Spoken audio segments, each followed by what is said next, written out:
We're back with Chapter 3 of The Sword and the Stone by T.H. White. The wart has just met Merlin and his owl. The wart was so startled by finding that the owl could talk that he forgot his manners and came closer still. At this, the owl became so nervous that it made a mess on Merlin's head. The whole room was quite white with droppings, and flew off to a perch on the farthest tip of the cockandrill's tail out of reach. "We have so little company," explained Merlin, wiping his head with half a worn-out pair of pajama tops that he kept for that purpose, "that Archimedes is a little shy of strangers. Come, Archimedes, I want you to meet a friend of mine called Wart." Here he held out his hand to the owl, who came waddling like a goose along the cockandrill's back. He waddled with this rolling gait so that he kept his tail from being damaged, and hopped down on Merlin's finger with every sign of reluctance. "Hold out your finger," said Merlin, "and put it behind his legs. No, tilt it up under his train." When the wart had done this, Merlin moved the owl gently backward so that the wart's finger pressed against its legs from behind, and it either had to step back on the finger or get pushed off its balance altogether. It stepped back. The wart stood there, delighted, while the furry little feet held tight on his finger, and the sharp claws pricked his skin. "Say how do you do properly," said Merlin. "I won't," said Archimedes, looking the other way and holding very tight. "Oh, he is lovely," the wart said again. "Have you had him very long?" "Archimedes has stayed with me since he was quite small. Indeed, since he had a tiny head like a chicken's." "I wish he would talk to me," said the wart. "Perhaps if you were to give him a mouse under here politely, he might learn to know you better." Merlin took a dead mouse out of his skull cap. "I always keep them there," he explained, "and worms, too, for fishing. I find it most convenient." He handed it to the wart, who held it out rather gingerly toward Archimedes. The nutty little curved beak looked as if it were capable of doing damage, but Archimedes looked closely at the mouse, blinked at the wart, moved nearer on the finger, closed his eyes, and leaned forward. He stood there with closed eyes and an expression of rapture on his face, as if he were saying grace. And then, with the absurdest little sideways nibble, he took the morsel so gently that he would not have broken a soap bubble. He remained leaning forward with closed eyes, with the mouse suspended from his beak, as if he were not sure what to do with it. Then he lifted his right foot, he was right-handed, and took hold of the mouse. He held it up like a boy holding a stick or a rock or a constable with a truncheon, looked at it, nibbled its tail. He turned round so that it was head first, for the wart had offered it the wrong way round, and gave one gulp. He looked around the company with the tail hanging out of the corner of his mouth, as much as to say, "I wish you would not stare at me so." He turned his head away politely, swallowed the tail, scratched his sailor's beard with his left toe, and began to ruffle his feathers. "Let him alone," said Merlin, "for now. Perhaps he does not want to be friends with you until he knows what you are like. With owls it is never easy come. It is never easy come and easy go." "Perhaps he will sit on my shoulder," said the wart, and with that he instinctively lowered his head so that the owl, who liked to be as high as possible, ran up the slope and stood shyly beside his ear. "Now, breakfast," said Merlin. The wart saw that the most perfect breakfast was laid out neatly for two, on a table before the window. There were peaches, there were also melons, strawberries, and cream, rusks, brown trout, piping hot, grilled perch, which were much nicer, chicken doubled enough to burn one's mouth out, kidneys and mushrooms on toast, fricassee curry, and a choice of boiling coffee, or best chocolate, made with cream in large cups. "Have some mustard," said Merlin, when they had got to the kidneys. The mustard pot got up and walked over to his plate on thin silver legs that waddled like the owl's. Then it uncurled its handles, and one handle lifted the lid with an exaggerated courtesy, while the other helped him with a generous spoonful. "Oh, I love the mustard pot!" cried the wart. "Wherever did you get it?" At this, the pot beamed all over its face and began to strut a bit, but Merlin rapped it on the head with a teaspoon, so that it sat down and shut up at once. "It's not a bad pot," he said grudgingly, "only it is inclined to give itself airs."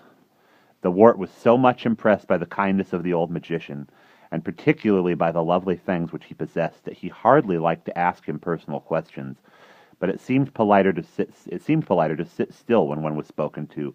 But Merlin did not speak very much, and when he did speak, It was never in question, so that the wart had little opportunity for conversation. At last his curiosity got the better of him, and he asked something which had been puzzling him some time. "Would you mind if I ask you a question?"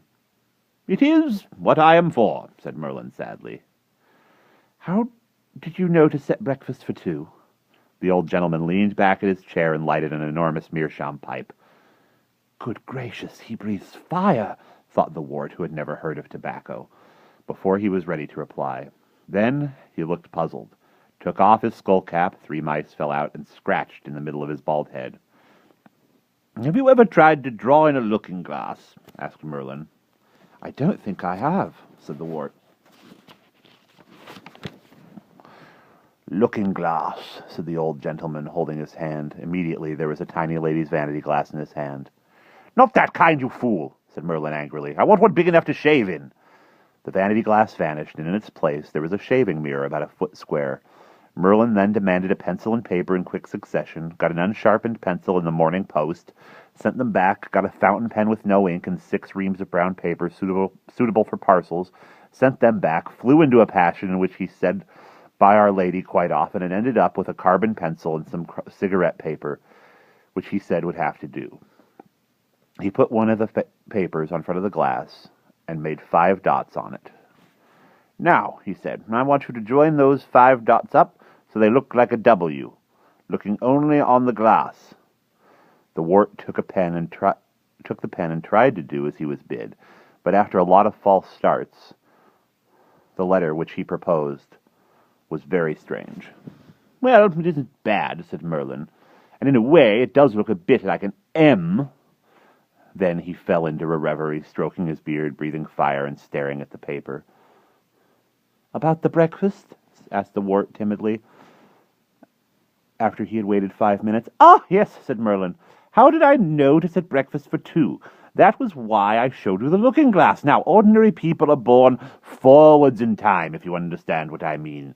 And nearly everything in this world goes forward, too. This makes it quite easy for the ordinary people to live, just as it would be easy to join those 5 dots in a W if you were allowed to look at them forward instead of backwards and inside out. But I, unfortunately, was born in the wrong end of time, and I have to live backward from in front, while surrounded by a lot of people living forward from behind. Some people call it having second sight." Merlin stopped talking and looked at the wart in an anxious way. "Have I told you this before?" he inquired suspiciously. "No," said the wart. "We only met about half an hour ago." "So little time to pass as that?" said Merlin, with a big tear ran down the end of his nose. He wiped it off with his pajama tops and added anxiously, "Am I going to tell it to you again?" "I don't know," said the wart, "unless you haven't finished telling me yet." "You see," said Merlin, "one gets confused with time. When it was like that, one's tenses get all muddled up. For one thing, if you know what's going to happen to people, and not what has happened to them, it makes no difference to prevent it happening. If you don't want it to have happened, if you see what I mean, like drawing in a mirror." The wart did not quite see, but was just going to say that he was sorry for Merlin if those things made him unhappy, when he felt a curious sensation at his ear. "Don't jump," said Merlin, just as he was going to do so, and the wart sat still. Archimedes, who had been standing, forgotten on his shoulder all this time, was gently touching himself against him. His beak was right against the lobe of his ear, which its bristles made to tickle. And suddenly a soft, hoarse little voice whispered, "How do you do?"